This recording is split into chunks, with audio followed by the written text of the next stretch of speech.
Your third slice of pizza isn't about hunger anymore. That late-night fridge raid, it's not your stomach talking. Jean-Paul Sartre understood something most people miss entirely. We don't eat to fill our bellies, we eat to fill the terrifying void of our own existence.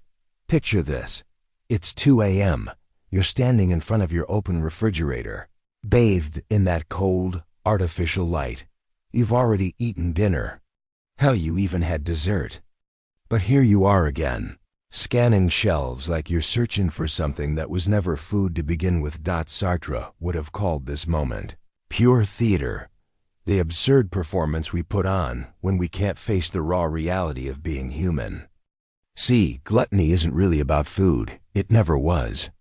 It's about the fundamental terror of existing in a universe that offers no inherent meaning, no predetermined purpose, no cosmic safety net to catch us when we fall.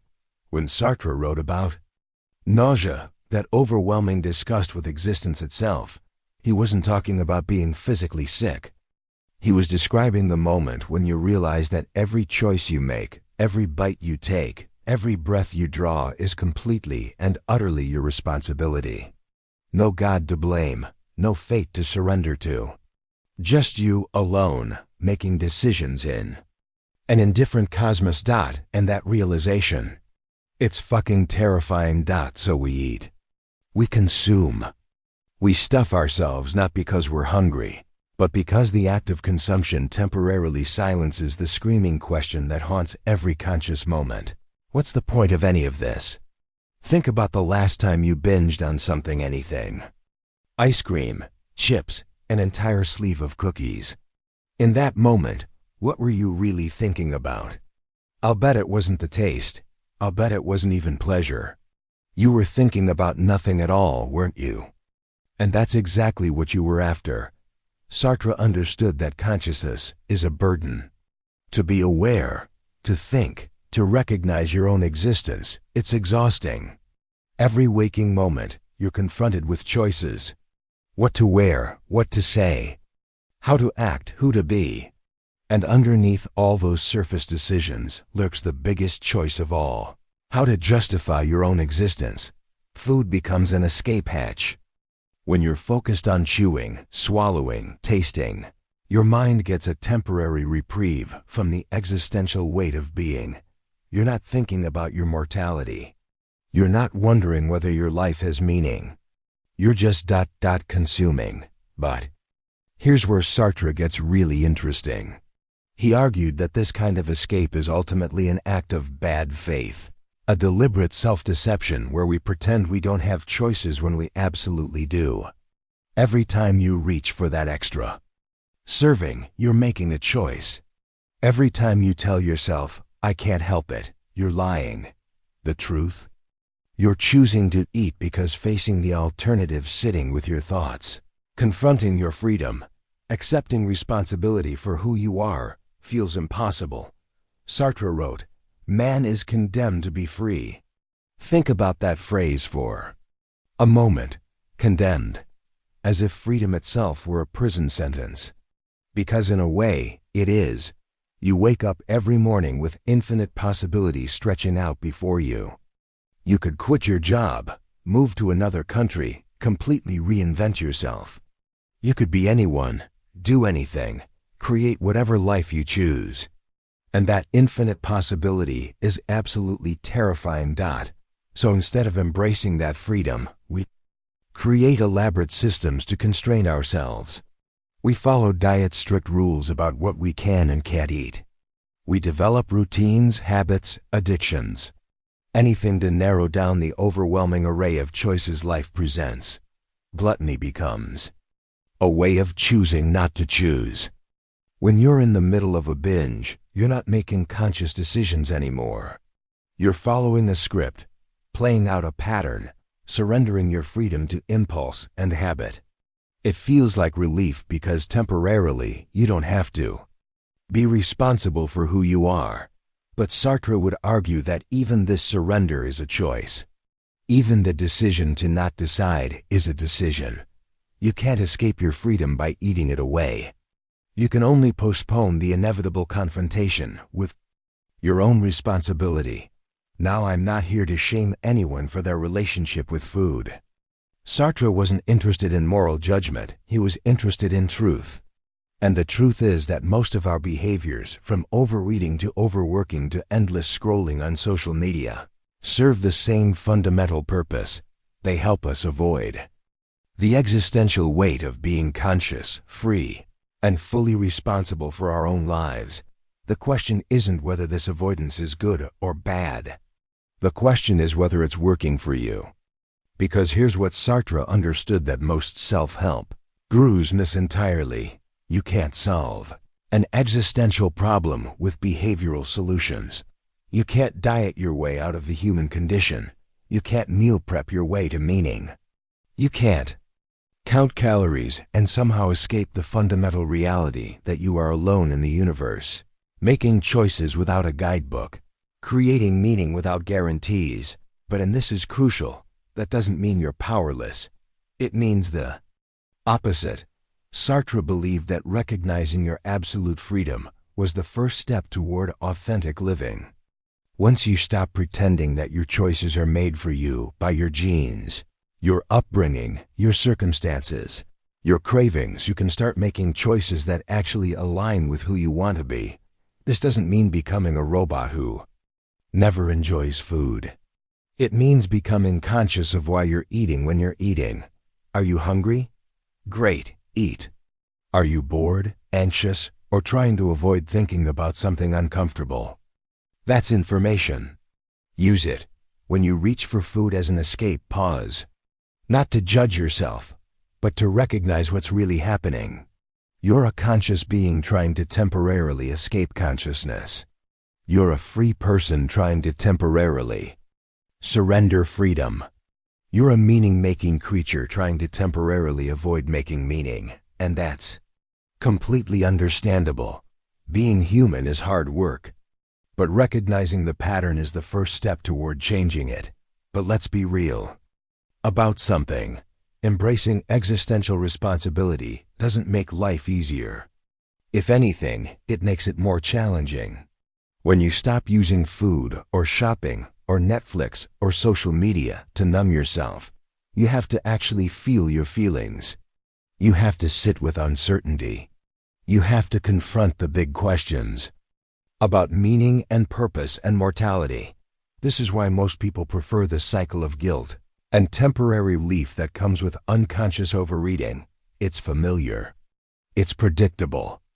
It gives you something to focus on besides the vast open question of what to do with your life. Sartre would say that this preference for familiar suffering over uncertain freedom is a form of cowardice. Not moral cowardice, existential cowardice.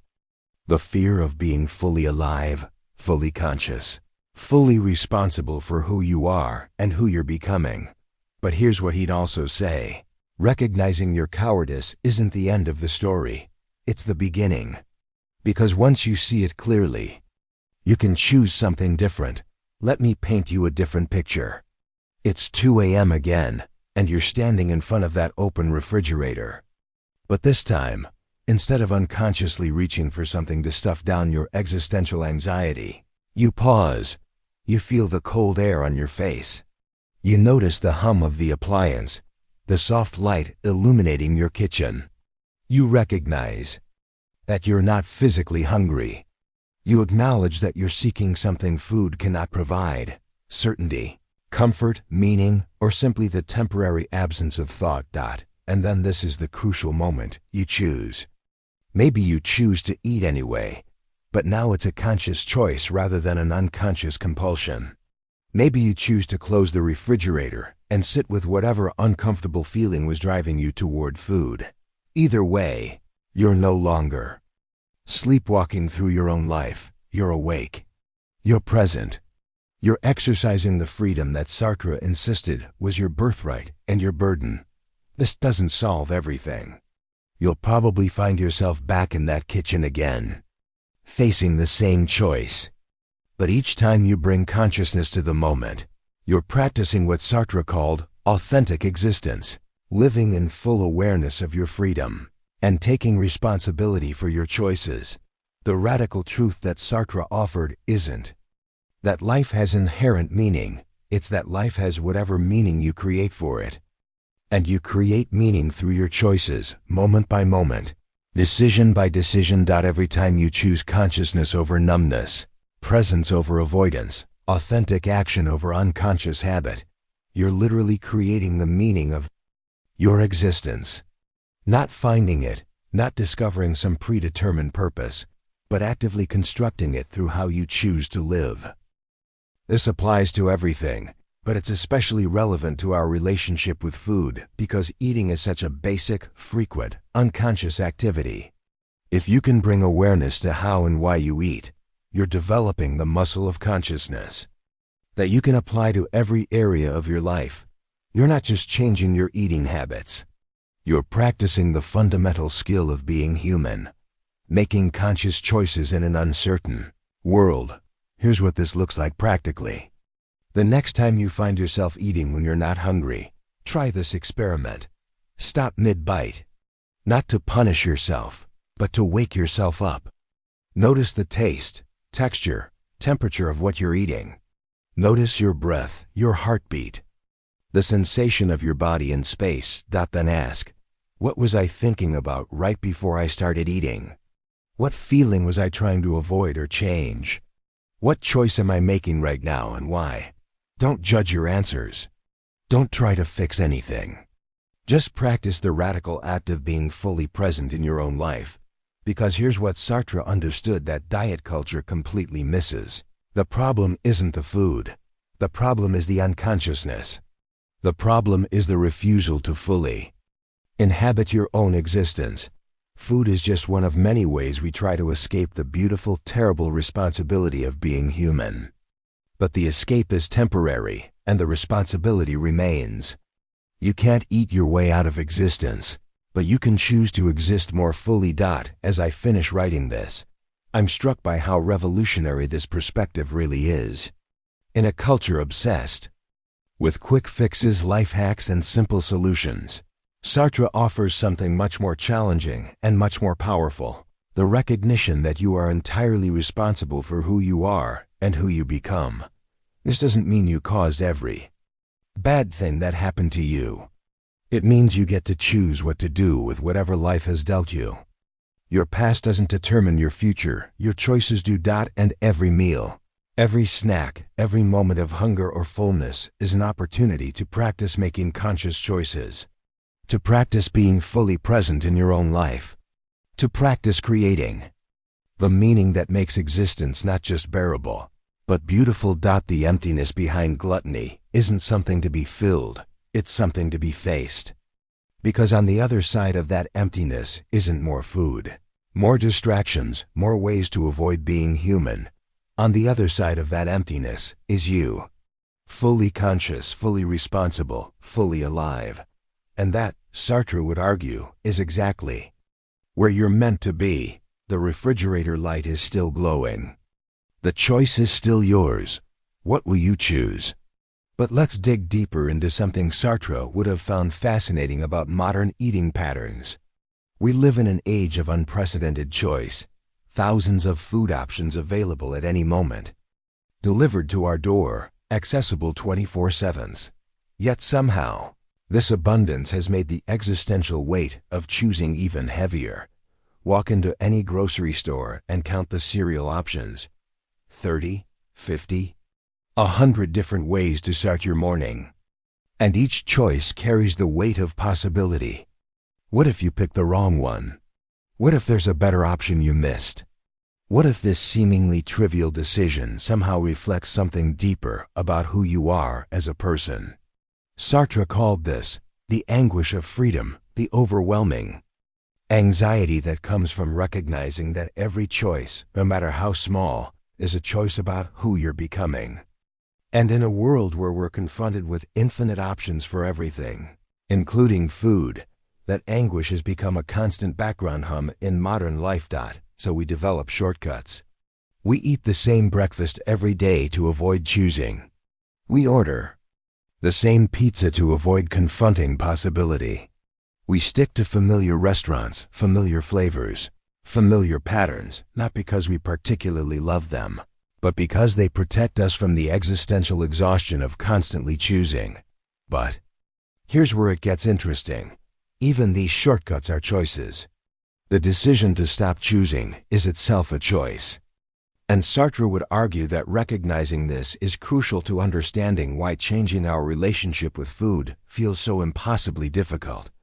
Consider the modern phenomenon of decision fatigue, the idea that we only have so much mental energy for choices before we start making poor decisions or avoiding decisions altogether. Food becomes a casualty of this fatigue.